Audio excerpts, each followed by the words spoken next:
My name is Hilda. I am 60 years old. And 3 days ago, my own son and his wife tried to murder me. They pushed my husband Henry and me off a 90-foot cliff on the hiking trail we'd walked every Sunday for 40 years. The world became a terrifying rush of sky, rock, and tearing branches. The impact was a white-hot explosion of pain that shattered my ribs and left me drowning in my own blood.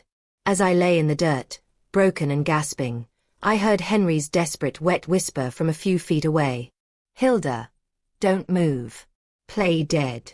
The pain was a fire in my chest, but the cold dread in his voice was worse. Then, through the roaring in my ears, I heard him rasp the words that shattered my world more completely than the fall. "They did it before," he breathed, each word an agony. "They killed Richard." The forest floor seemed to tilt. The son I had mourned for 25 years. The accident that had hollowed out our lives. It wasn't an accident. And the children I had left, the ones who had just sent us over the edge, were murderers. 4 decades. That's how long Henry and I built what we thought was a perfect life in our little house at the edge of the woods. I was a schoolteacher, coming home with chalk dust on my sleeves and stories about my students. Henry was a carpenter, his workshop smelling of sawdust and linseed oil, his hands creating beauty from raw wood. We had 2 sons. Richard was our sunlight. My firstborn. He was all open laughter and easy hugs, always trailing his father in the workshop, always asking me about my day. He was the soul of our home. Damien, 5 years younger, was the shadow. Quiet, watchful, a boy who seemed to absorb light rather than reflect it. I loved them both fiercely, but Richard's warmth made the house glow. Damien's silence just made the corners feel a little darker. The perfect picture began to crack when Richard turned 20. Furtive arguments hissed behind closed doors, stopping the moment Henry or I walked in. Damien would emerge, his face a smooth, unreadable mask. Richard would look troubled, brushing it off with a too bright smile. "Just brother stuff, Mom." Then came the night Richard didn't come home. The frantic search. The terrible dawn discovery at the bottom of the river gorge. The police called it a tragic misstep in the dark. We buried our golden boy, and a part of us was buried with him. In the raw aftermath, Damien changed. The distant boy became the attentive son. He helped me with chores, worked alongside Henry, filled the silence Richard left with a dutiful, constant presence. I mistook his efficiency for grief, his calculation for care. He was building a new role, the sole surviving son. The heir. Years passed. The wound scarred over, but never healed. Damien married Melissa, a woman with a smile as sweet and artificial as saccharin. They had children. Life, in its cruel, twisted way, seemed to offer a second act. 6 months ago, the mask began to slip. It started with the will. Damien suggested it, of course. "You need to get your affairs in order for the grandkids," he'd say, his arm around Melissa, who would nod, her eyes already appraising our possessions.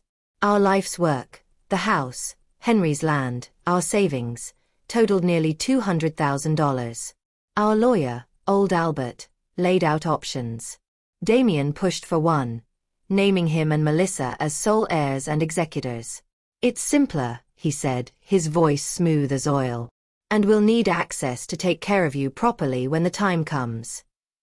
When the time comes. The phrase crawled over my skin. Henry, ever trusting, agreed.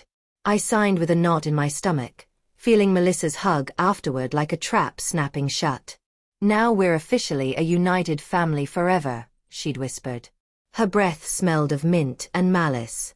After the signing, their visits became audits. They'd walk through our home, pointing out safety hazards. The stairs I'd climbed for 40 years, the charmingly uneven floorboards. Their suggestions were always couched in concern. "This house is too much for you, Mom," Melissa would say, running a finger along the oak table Henry built. "We could help you find a nice, manageable apartment." "You're being irrational," Damien would chide if I resisted. "It's not safe." The pressure was a constant, low-grade hum. The real alarm sounded when Damien asked for power of attorney. Just a precaution, he said, smiling over the tea Melissa had made in my kitchen. In case of incapacity.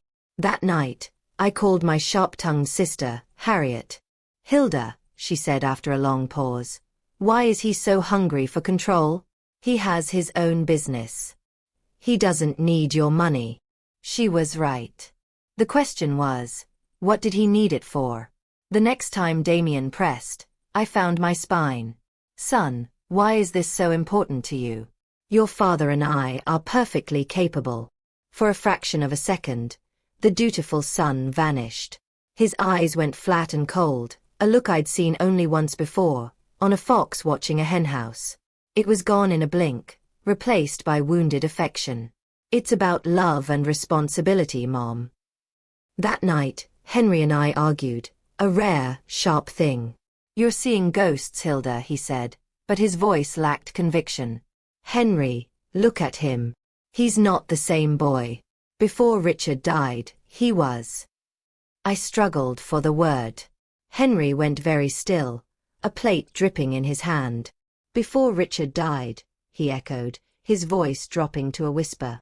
The kitchen light seemed to dim. Hilda, there are things about Richard's death I never told you. The air left the room.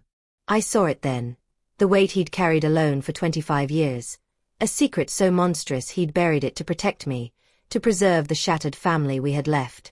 What things? I breathed. He opened his mouth, but before he could speak, headlights swept across the kitchen window. Damien's truck. They were back. Unannounced. Henry's eyes met mine, filled with a fear I'd never seen in my steady carpenter husband. Not now, he murmured. We'll talk tomorrow. We'll go for a walk. The next morning was Sunday. The sky was a serene, mocking blue. Damien and Melissa arrived just as we were lacing our boots for our usual trail walk. We'll join you, Melissa chirped, already wearing new, expensive hiking shoes. Family time. There was no refusing. The four of us set out on the familiar path, the one that wound through the woods to the breathtaking, terrifying overlook called Eagle's Point. The conversation was brittle, filled with forced cheer. As we reached the cliff's edge, the world dropping away to reveal the river far below, Damien stepped close to Henry. Melissa drifted to my side. It's a beautiful view, isn't it, Mom? Damien said, his voice strangely casual. The most beautiful, Henry replied, his own voice tight. I felt Melissa's hand brush my back. Not a touch of affection. A placement. Then, with a horrible, synchronized motion, they pushed. The shove was firm, deliberate.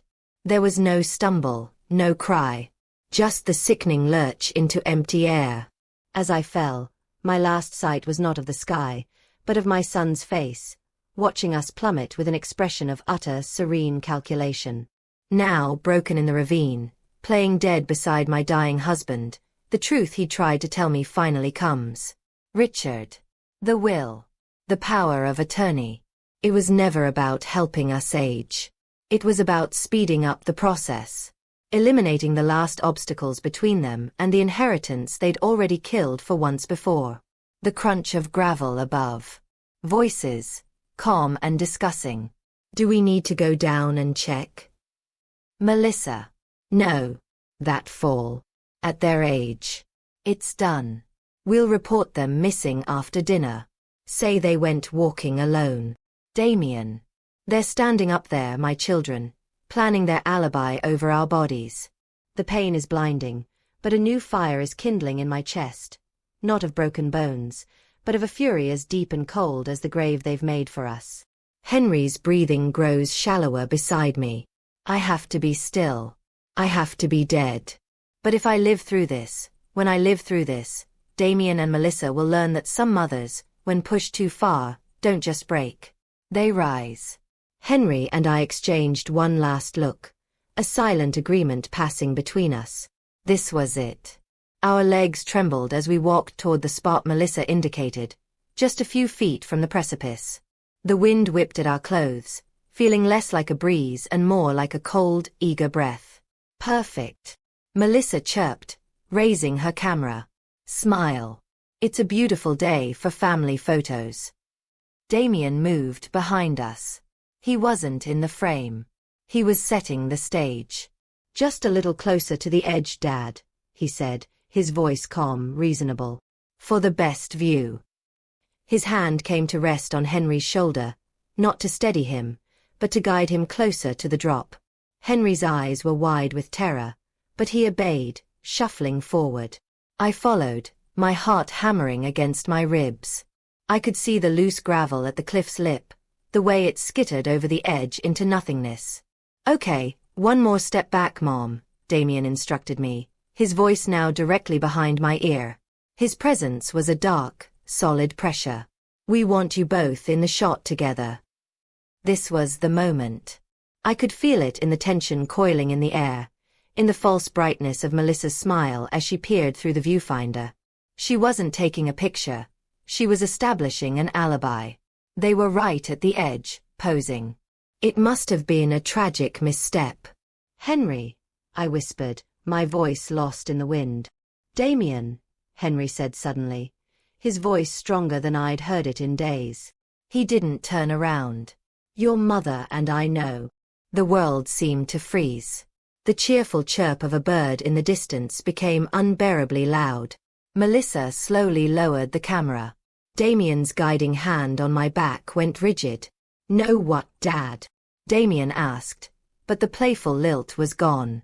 His voice was flat, cold. We know about Richard, Henry said, finally turning to face our son. His body was blocking me slightly, a frail, final shield. I saw you that night. I've always known. Damien's face underwent a terrifying transformation.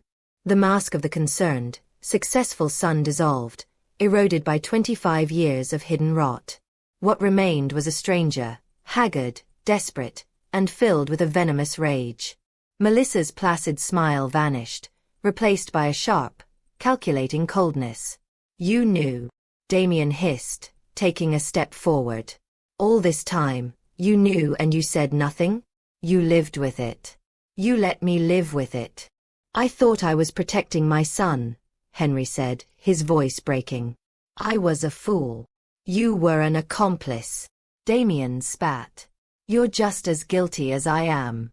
And now you're old, and you're broke because of me, and you're a liability.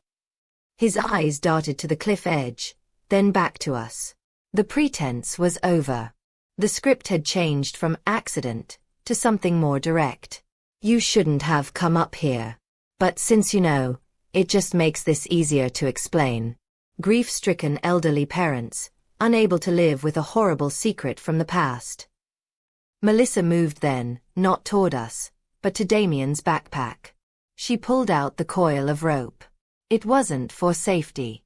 It was a tool, a weapon to ensure the job was done. Panic, sharp and blinding, shot through me. This was worse than we'd imagined. They weren't going to stage a subtle accident. They were going to force us over. The phone, Henry. I screamed. Henry fumbled in his pocket, pulling out the cell phone. The red recording light was a tiny, brave beacon. It's all here, Damien. Everything. Your confession. It's being uploaded. It was a bluff. We had no signal, but it stopped them for a crucial second. Damien's eyes locked on the phone.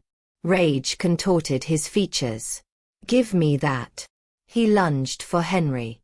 My husband, with a strength I thought age and guilt had stolen from him, shoved me backwards, away from the edge and from Damien.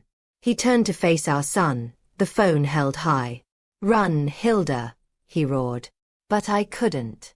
I was paralyzed, watching the two men I loved most in the world grapple at the edge of the world. Melissa rushed forward, not to help her husband, but to corner me, the rope in her hands. It didn't have to be this hard, she snarled, her beautiful face ugly with intent. A scuffle. A cry. A terrible, heavy silence broken only by the wind and the distant river. Henry was on the ground, clutching his side. Damien stood over him, panting, the phone in his hand. He looked at it, saw the recording was real, and hurled it over the cliff. The tiny light vanished into the abyss.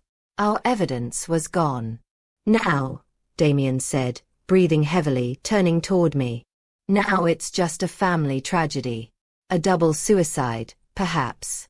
The weight of a past sin finally too much to bear. He and Melissa advanced on me.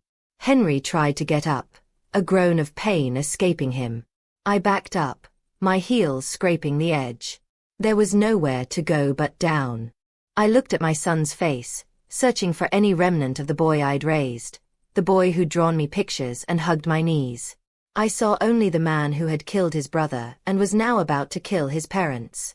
The grief in that moment was more crushing than any fear of the fall. I loved you, I whispered, the words torn away by the wind. His step faltered, just for a fraction of a second.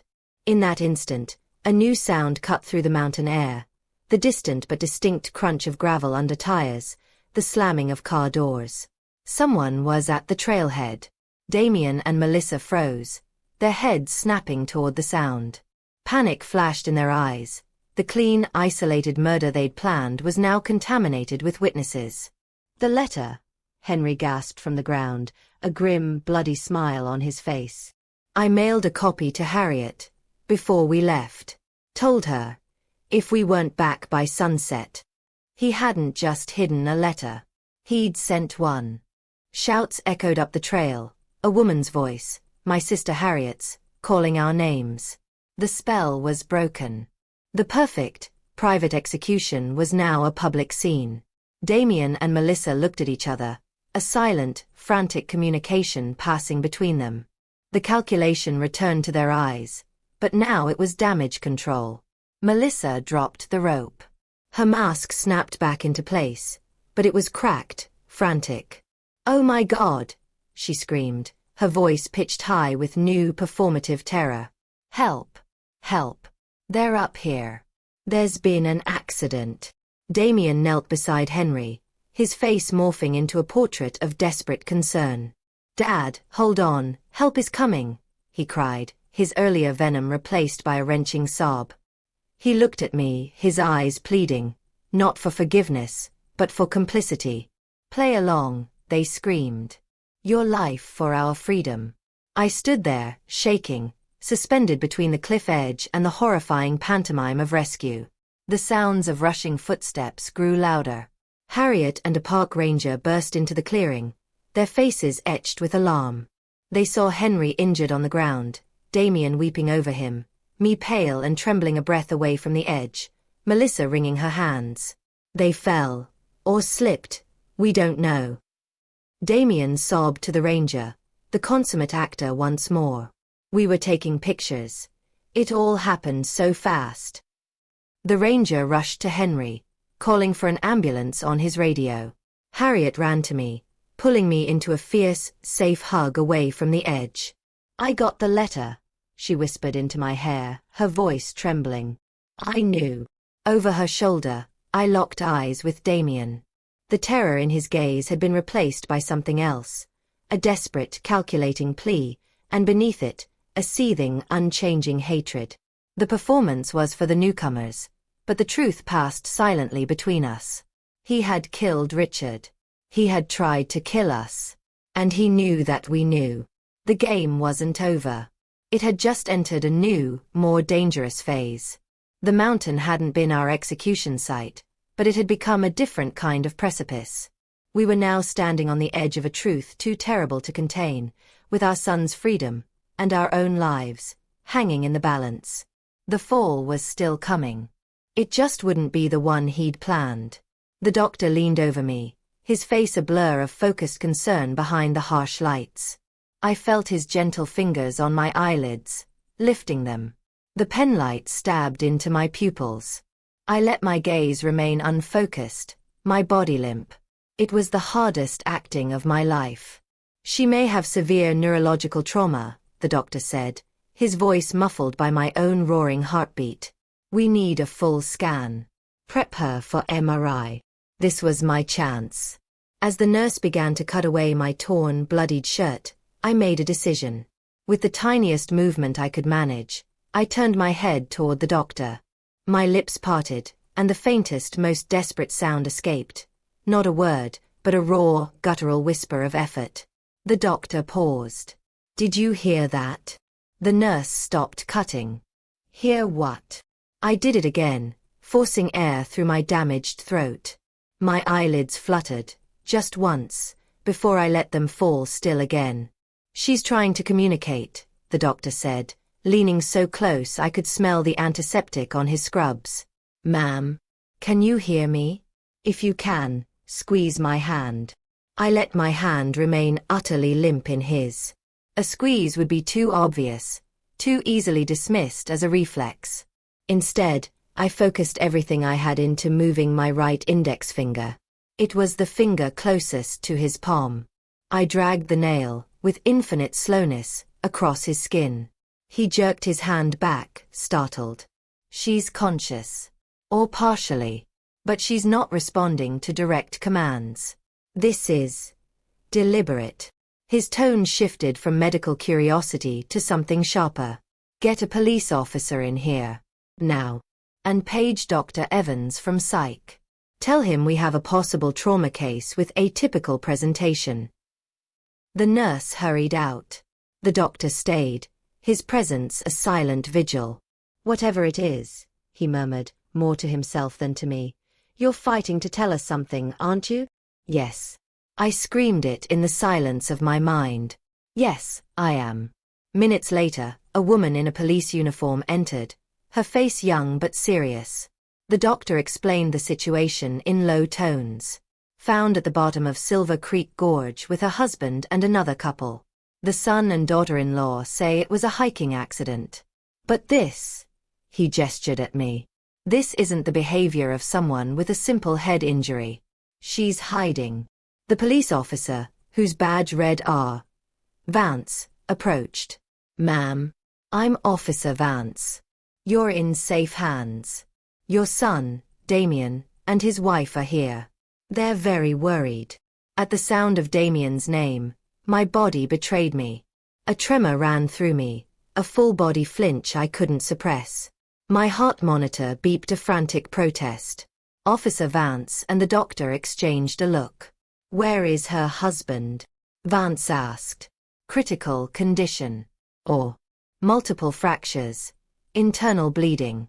It's touch and go." "And the other two?" "Minor injuries by comparison. Broken leg for the wife, sprains and contusions for the son. They're being treated down the hall. They've given statements. Consistent story." Rock gave way, tried to help, fell themselves. Officer Vance knelt by my bedside. Her voice was soft but insistent. "Ma'am, if you are aware, I need you to understand something. Your son and daughter-in-law are being treated as victims and witnesses. But if something else happened, if you're afraid of them, you need to give me a sign. Something only I will understand." This was it. The precipice. I had to jump. With agonizing slowness, I turned my head toward her. My eyes opened. I didn't look at her face. I looked at her duty belt, at the recorder clipped to it. Then I looked back at her, and let every ounce of the terror and clarity I felt burn in my gaze. "The recorder," the doctor breathed. Officer Vance unclipped it, her movements deliberate. She held it up. "This." I let my eyes close, then open again. "Yes. You want me to record?" Another slow, deliberate blink. "Yes." She turned it on, the red light a tiny, beautiful star in the clinical gloom. "Recording. This is Officer Vance with. Can you tell me your name?" I tried to speak. My throat was a desert of pain. All that came out was a rasp. "Hi, Hilda." "Hilda. Good. Hilda, do you know where you are?" "Hose, Pytel. Do you know what happened?" I took a shuddering breath. The words were rocks I had to push up a mountain. Not accident. The air in the room changed. The doctor took a sharp breath. Officer Vance leaned closer. "Say that again, Hilda." "My son.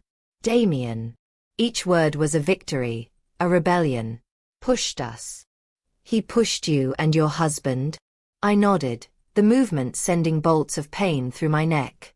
And Richard. Officer Vance went very still. Richard? Who is Richard? My other son. Dead. 25 years. Damien. Pushed him too. The doctor whispered a curse. Officer Vance's professional mask slipped, revealing stunned horror. Hilda, are you saying your son Damien killed his brother, Richard, and today he tried to kill you and your husband? Yes. A tear escaped, tracing a hot path through the grime on my cheek. For money. They planned it. Mountain trip. To kill us. Do you have proof? Any evidence? Henry, my husband. His phone. Recorded, on cliff. Before fall. The effort was exhausting me. Darkness threatened at the edges of my vision. In his pocket. Or gorge. Find it. Officer Vance stood up, her face set in grim lines. Doctor, I need this room secured. No one in or out without my say-so, especially not Damien or Melissa Hartley. I'm posting an officer outside. Hilda, I'm going to find your husband's phone and I'm going to listen to that recording. You rest. You've done enough. As she turned to leave, a new fear, cold and immediate, seized me. I made a weak, grabbing motion with my hand. She turned back. They'll know, I rasped. If Henry dies, they'll know. I can talk. Understanding dawned in her eyes. If Henry died in surgery, Damien would assume the secret died with him. He'd feel safe. But if Henry lived, and they realized I was conscious, we'll keep your condition classified. As far as anyone knows, you're both still unconscious and critical. We'll buy some time. She left, and the door hissed shut, sealing me in a bubble of tense quiet with the doctor. You're a very brave woman, Hilda, he said quietly, adjusting my fore. Now, let's actually fix you up. You're going to need your strength. The next few hours were a haze of scans and whispered consultations. I drifted in and out, each time waking with a jolt of panic, expecting to see Damien's face hovering over me. But I only saw nurses and the kind doctor. The officer outside my door was a silent, reassuring shadow.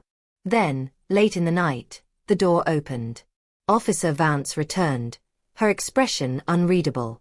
She held up a clear evidence bag. Inside was Henry's smashed phone, the screen a spiderweb of cracks. We found it, she said, her voice low. It was in the gorge, right where you fell. The screen is destroyed, but our techs managed to extract the data. The recording.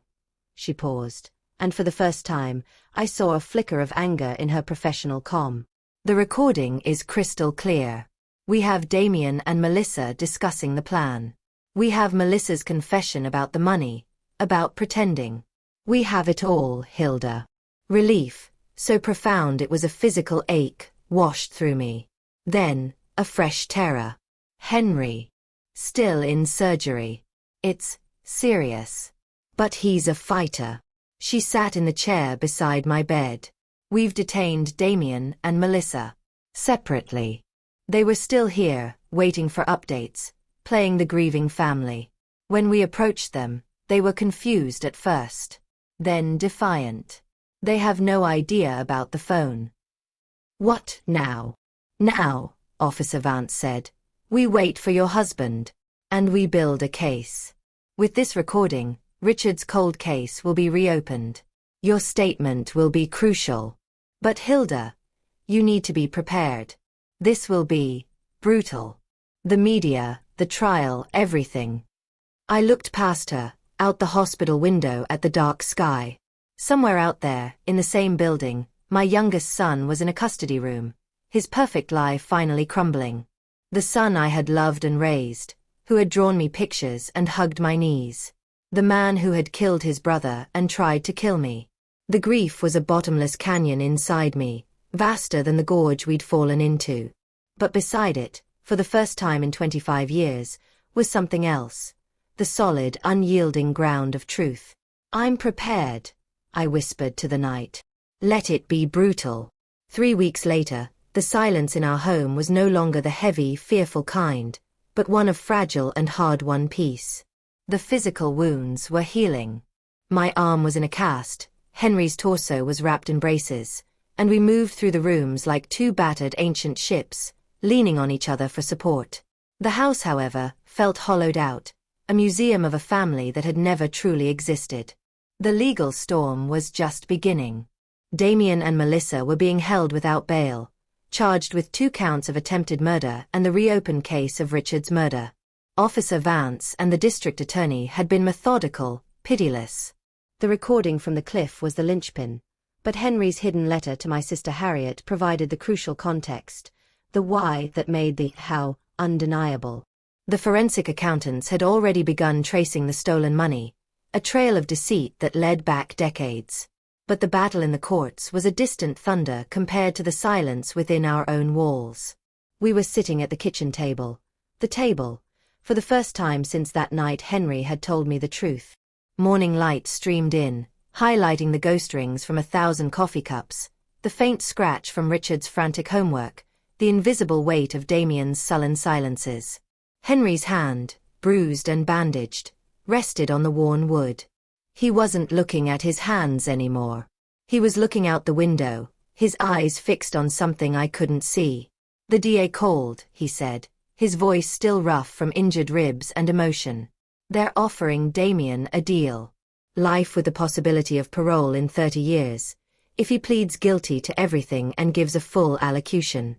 And Melissa? I asked, my own voice thin. 25 years, for the attempted murders and conspiracy. They see her as the catalyst, the greedy architect. They think Damien was the weapon she aimed. A bitter taste filled my mouth. It was too neat, this division of blame. Damien had been a loaded gun long before Melissa found him. What did you tell them? I asked. Henry finally looked at me, and the raw guilt I saw there was more painful than any of his physical injuries. I told them it was your decision.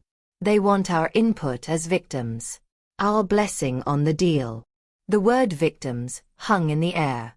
We were that. But we were also parents. Failed guardians. Keepers of a terrible secret. If we go to trial, I said slowly, it will all come out. Everything. Richard's death, the cover-up, your silence, our blindness. It will be a spectacle. They'll pick apart our lives, our parenting, our grief.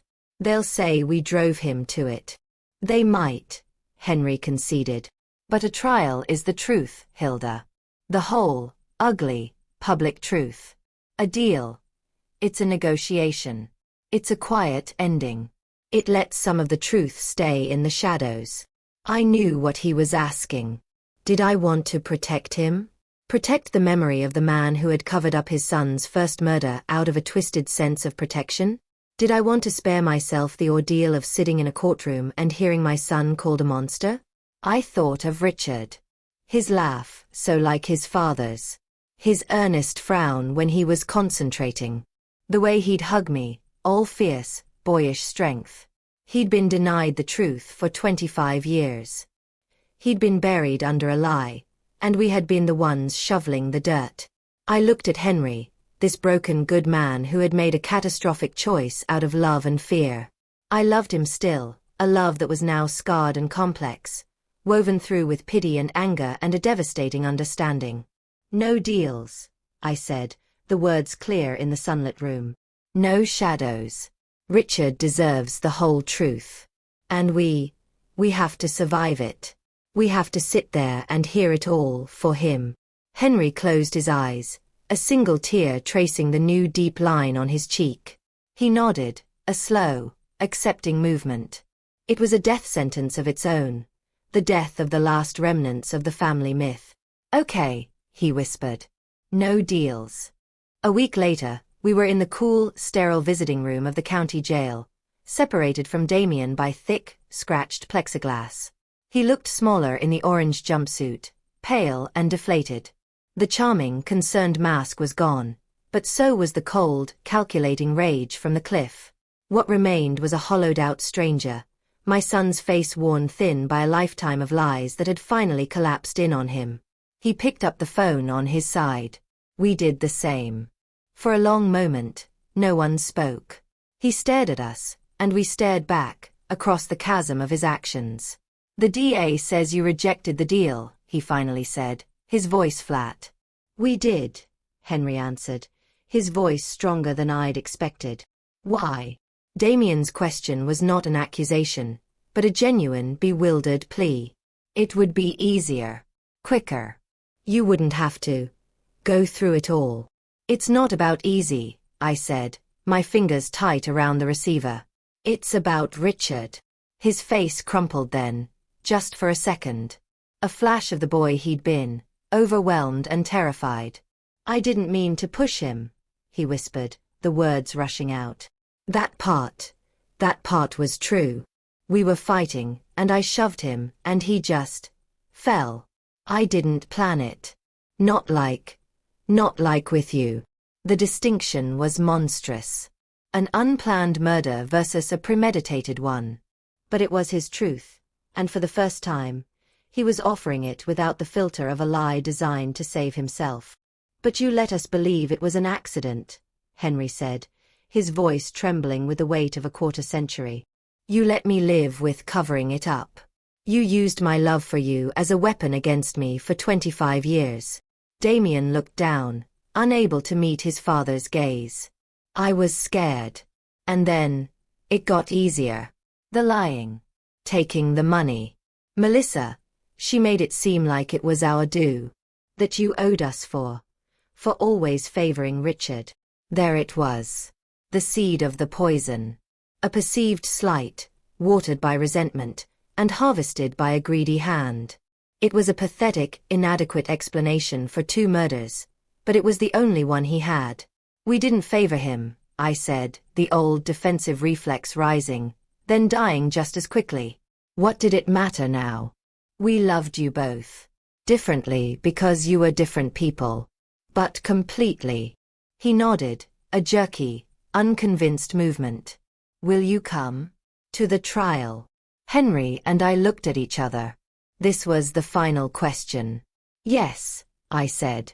"We will be there every day. We will listen to every piece of evidence.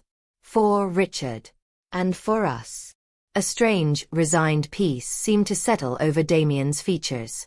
The performance was utterly finished. There was nothing left to sell, no one left to manipulate. He was just a man facing the consequences, seen at last by the people whose love he had weaponized. "I'm sorry," he said, the words so quiet they were almost inaudible. They weren't for us, I realized. They were the first words spoken to the ghost he'd created. Then he looked at Henry, his eyes swimming with a pain so old it had fossilized. "I'm sorry I wasn't the son you could be proud of." He hung up the phone before we could respond, stood up, and let the guard lead him away without a backward glance. We sat in the silent car in the jail parking lot for a long time. The sun was setting, casting long, deep shadows. Henry reached over and took my good hand, his grip firm. "He was wrong, you know," he said, his voice thick. "At the end. I was proud of him, once. Of the boy he was. Before the rot set in." I leaned my head against the cool window. So was I. We drove home in the gathering dusk. Our home, which was no longer a place of secrets, but a place of aftermath. We would rebuild our lives on this new, terrible foundation of truth. It would be a smaller life, a quieter one, haunted by the echoes of 2 sons, one stolen, one shattered. We would tend to our wounds, both visible and invisible. We would face the coming storm of the trial, not with courage, but with a dogged, weary determination. We had survived the fall. Now we had to learn how to live on the broken ground.